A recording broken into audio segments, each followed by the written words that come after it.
सालगडी असणारे अधिकारी SITमध्ये वाल्मिक ज्या गाडीत आला ती गाडी ताब्यात का घेतली नाही? बजरंग सोनवणेंचा हल्लाबोल. वाल्मिक कराडला जी गाडी घेऊन आली ती ताब्यात का घेतली नाही? जो त्याला गाडीमध्ये घेऊन आला त्याला ताब्यात का घेतलं नाही? एवढ्या दिवसांमध्ये ते कोणाकोणाला भेटले, कोणी कोणी त्यांना मदत केली, या सगळ्यांना सह आरोपी करा.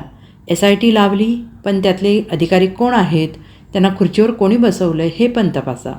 सालगडी असणारे अधिकारी SITमध्ये नेमण्यात आले आहेत असं शरद पवारांच्या राष्ट्रवादीचे नेते खासदार बजरंग सोनवणे म्हणाले.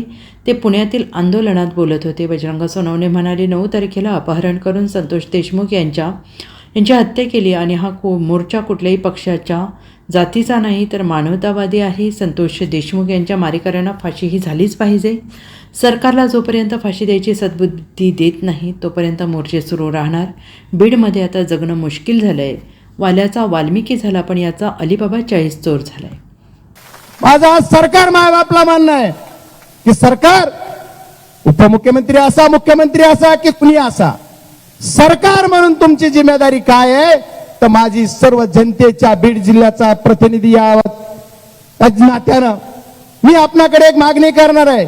संतोषांना देशमुख यांचे मारेकरी जे आहेत त्याच्यात प्राथमिकदर्शी जेवढे लोक तुम्हाला निदर्शनास येतात त्याच्यावर 7 लोकांवर तुम्ही गुन्हा दाखल केला. या 7 लोकांमधला 2 आरोपी तुम्ही पहिल्या दिवशी पकडले गेले. 3रा आरोपी सुद्धा बालेवाडी पुण्यातूनच उचलला गेला आणि 4था पोलिसनी आणखी काही नाही की सरेंडर झालाय की पकडलाय, पण पकडलाय. पण तो जर पकडला तर तो आरोपी दोन्हीकडे आहे, खुनात पण आहे आणि खंडणीत पण आहे. त्याच्यानंतर नाट्यमय घटना घडती आणि या खंडणीतला मेन आरोपी जो कोण आहे त्यानं स्वतः सरेंडर केलं कुठं? CID पुणे. आता काय झालं गेलं नाट्यमय घटना आहे त्या सगळ्या की काल काय गेलं तर याच्यातल्या 2 आरोपीला लगेच ती सरेंडर झाला की पकडलं पोलिसांनी. किती कौतुक आहे. मी मीडियाच्या माध्यमातून पोलिसांचंही कौतुक केलं की तुम्ही जर खरंच ही पकडलं तर कौतुक आहे. पण माझ्या पोलीस CID बांधवांना सुद्धा माझी विनंती आहे, ज्या गाडीमध्ये हा खंडणीखोर आला ती गाडी तुम्ही आणखी का जप्त केली नाही? जो घेऊन आला त्याला तुम्ही आणखी अटक का केलं नाही? त्याला तुम्ही आणखी सह आरोपी का केलं नाही? हे ज्या टोळीचे सर्वजण सदस्य आहेत हे सर्व खुलेआम फिरतात, मीडिया पुढे येऊन सांगतायत की आम्ही असं केलं. पिक्चरच्या एखाद्या दिग्दर्शकाला, एका डायरेक्टरला सुद्धा लाजवून अशी स्टोरी बनवतात. आमची अचानक भेट झाली.